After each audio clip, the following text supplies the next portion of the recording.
Welcome to RPG Community College.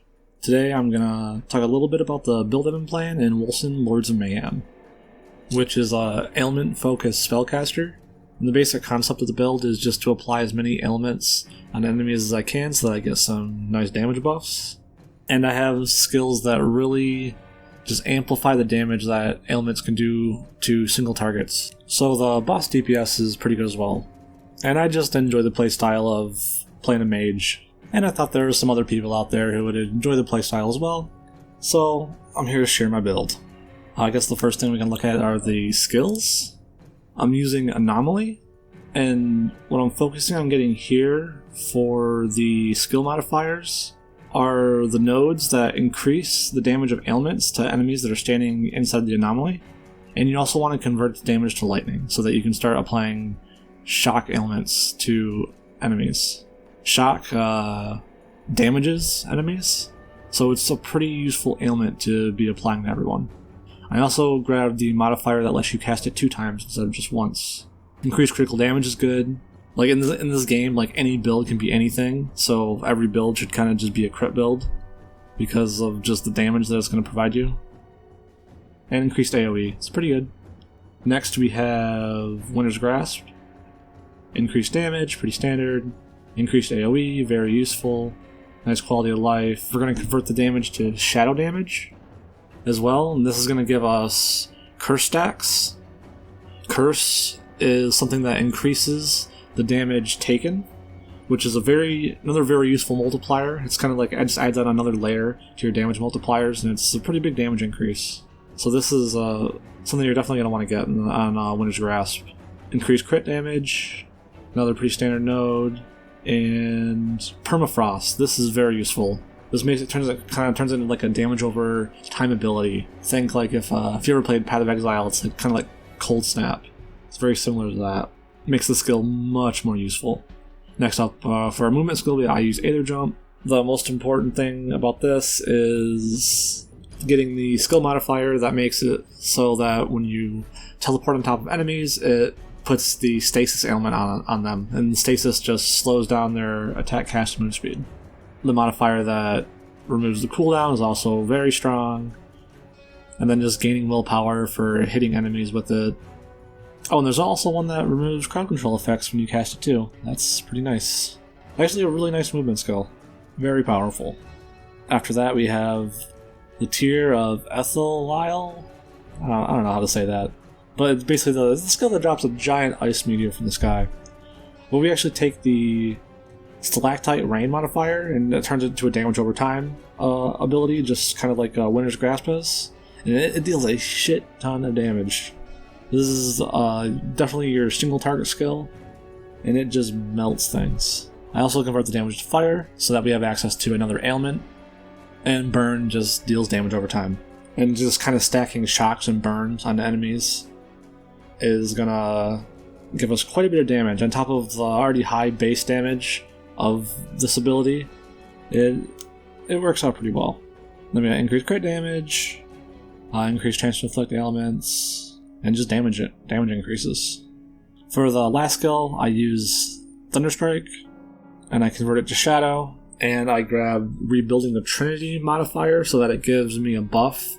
So it's going to add shadow damage to all of your attacks, which just increases, since all of your other abilities are kind of just like dots that you just throw on the ground, you just add shadow damage to all of them, and it's pretty strong. It's a very useful buff to up that single target damage.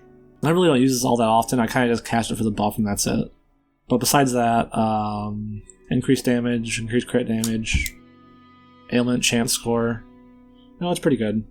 Now for our passive tree though, I start going down here into the critical hit damage nodes. I didn't grab this crit hit damage node, but I'm going to.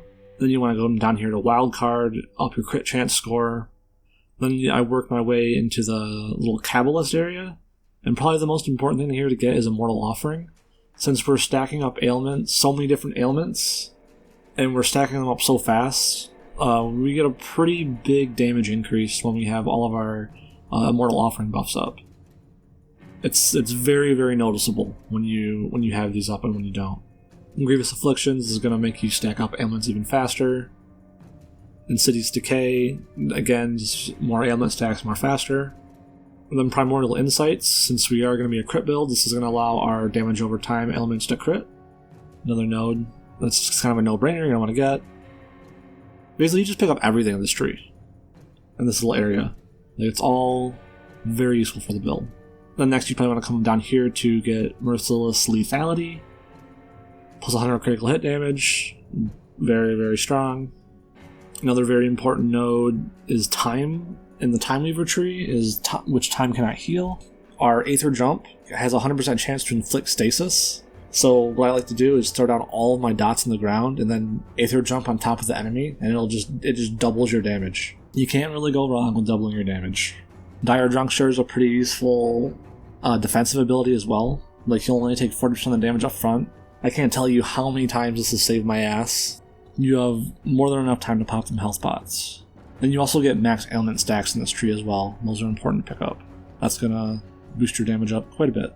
You have some Life Leech right over here, very close as well. It's good to pick that up. And get the small node behind it that gives you 2% of your spell damage leeches life. I like to get the 2% damage per 100 unspent rage points. Just a nice little damage increase, and it's only 1 point away.